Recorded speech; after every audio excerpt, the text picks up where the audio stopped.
Namaste, everyone. It's Melanie coming to you from my house corner because my yoga corner is a little wet outside. We had a good north wind, so the rain has been here for a couple of days, which is cool. It's cleansing, it's replenishing the earth. Maybe part of the reason why I was crying in the bathtub this morning. If you want that whole story, check it out. I'm not going to blab too much about it, but it's silly, overwhelming mommy stuff where underappreciated and overworked, and it's life, you know? It really is. So I have tried to do this video a couple of times, and I'm going to do a 5-step video, as always, to how to get yourself out of the bathtub. When you are at your lowest of lows, since I did this today, I now can speak from experience what has worked for me on my journey and probably could work for anybody. This is my 5-step guide. Step number 1 is going to be to breathe. When you feel like you can't take it anymore, I hold my breath, and I know Chris notices. I just can't breathe anymore. I don't even want to. I don't want to do anything. You just got to breathe. Got to get that oxygen flowing. It's going to help your brain. It's going to help all of your chemical firings and all of those things, neurotransmitters, and it's going to help liven you up. You got to breathe. And nice calming breaths. Don't hyperventilate. It's not a good idea. So yeah, step number 2, focus on the small things. Our friends that are renovating their school bus in our yard, she felt this morning, without even seeing the video that I posted, she was able to sense that I wasn't feeling well, which is really cool. And it is so exciting to hear that people can feel each other without even being there. So she bought me these. And they smell so good. Stargazer lilies, look, they're beautiful. Thank you, Emily. I'm going to leave them here so they can be seen. Just as I was at my lowest of lowest points, the universe sent me this gift. And they sent me Emily, and they sent me beautiful flowers. And as I sat there, I was now on the floor crying, and Chris was trying to get me up. And I kept telling myself, someone bought you flowers. Someone brought you flowers. Someone cared enough to go out and feel what you were feeling to help you feel better and buy you flowers. Somebody cared. And I kept telling myself that. I mean, that's Abraham Hicks teaching, I would say. I just kept saying that. So if someone doesn't buy you flowers, find something else that is totally awesome, that totally made your day. And it can be the smallest thing in the world. I could have seen these flowers, and then I could have also continued to focus on all of the bad that I was feeling, all of the little stupid things that have gone wrong.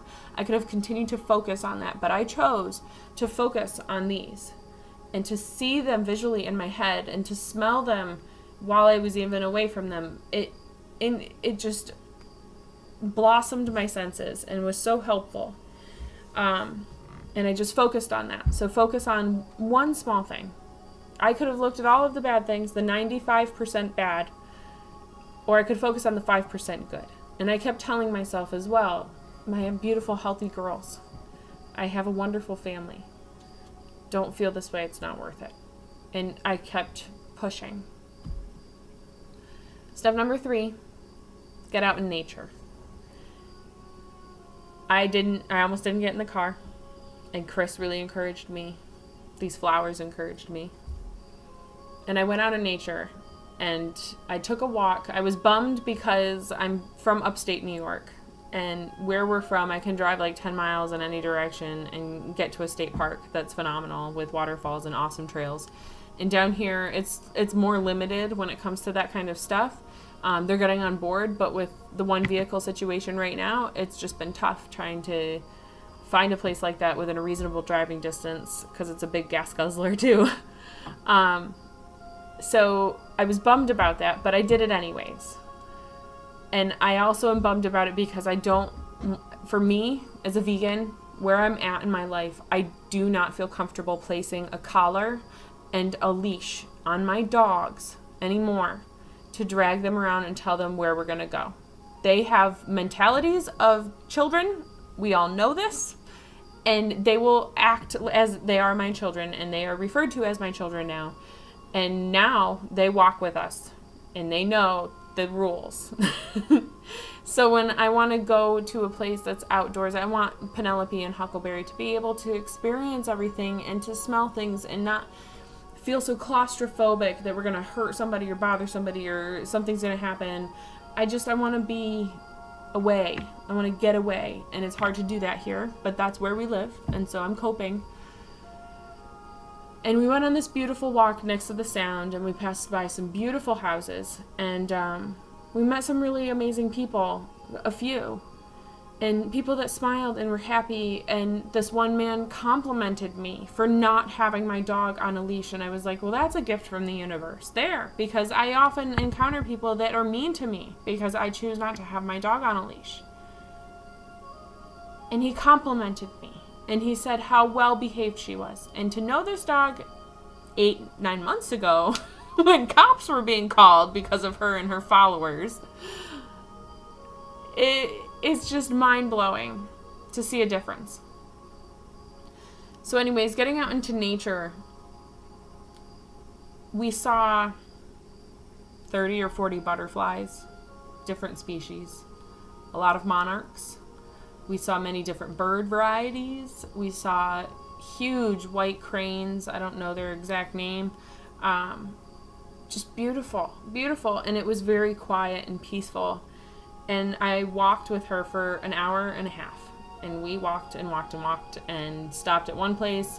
I did some exercises on the deck or the porch where I do like push-ups on the stairs, or I use the railings and stuff like I do here at my house for different positioning for my legs and stuff. So it was very physical, and it was a great physical change for me to get out and be able to walk with her again, because I used to love doing that.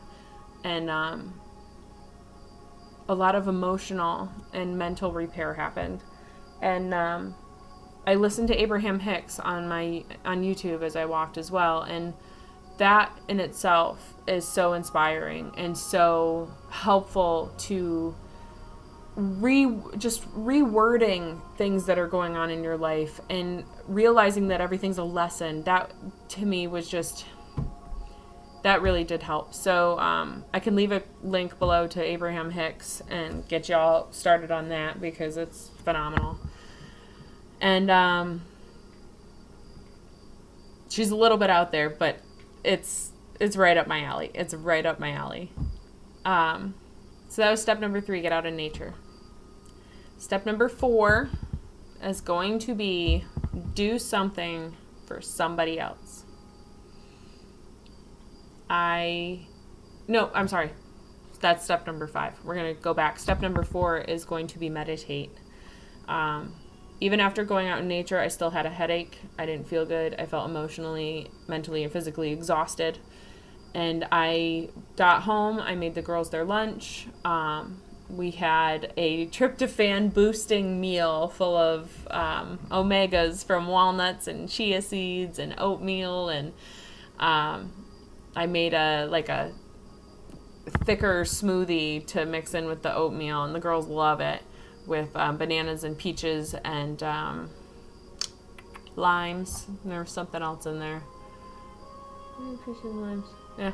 Anyways, made that for them, and then I went and I meditated for an hour, and they didn't even watch TV, and they were able to play quietly, and that was a huge gift as well. And so when I woke up, I did step number 5, which was to do something for somebody else. And I had to actually tell Lulu when she tried to give me crap about what she didn't want to eat and why weren't we having peanut butter sandwiches and blah, blah, blah. I said, I'm doing this for you. And you know that mommy doesn't feel good right now. I am doing this for you because I love you. And so I would appreciate if you would love me back and be happy with what I gave you and be grateful, just like I am grateful for you. And she was like, oh, okay. Still took her an hour to eat her food, but she ate it. And now she gets to have the special cereal that Daddy's supposed to buy her on his way home tonight that he doesn't know about yet. But I'm going to tell him.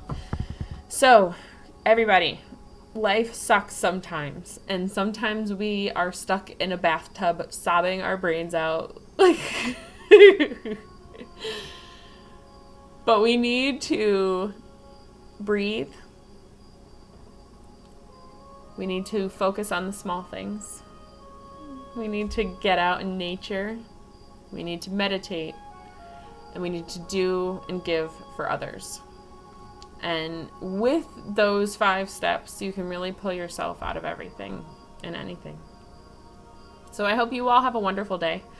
I hope you enjoyed this video. If you did, you can like it, you can comment, you can share. My story is pretty interesting, and I'm pretty proud of the accomplishments that I've made as a person and a human, and as a light worker. I never thought I would be somebody that others would look to for guidance, and I guess that's where I am, and I'm falling into that role nicely. But sometimes I do get overwhelmed because I'm not used to all this human contact. Like, I'm really not. I was so much of an introvert before, and now I hug people, and it's amazing to see the change, and it's amazing to see the difference. And to be able to pull myself out of the rut that I was this morning, Chris could attest to the fact that before I would be down for 3 days, at least, from how bad I felt this morning.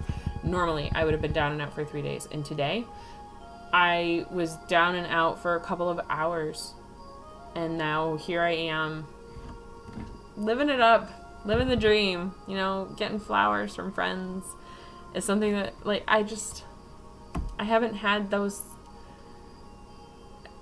Mitzi's been my first friend, and having people care about me just in the last year. It's been a year that I've had wonderful people to surround me and be grateful for. So, anyways, I hope you all have a great day. Peace and love. Peace, love, and namaste. Adios.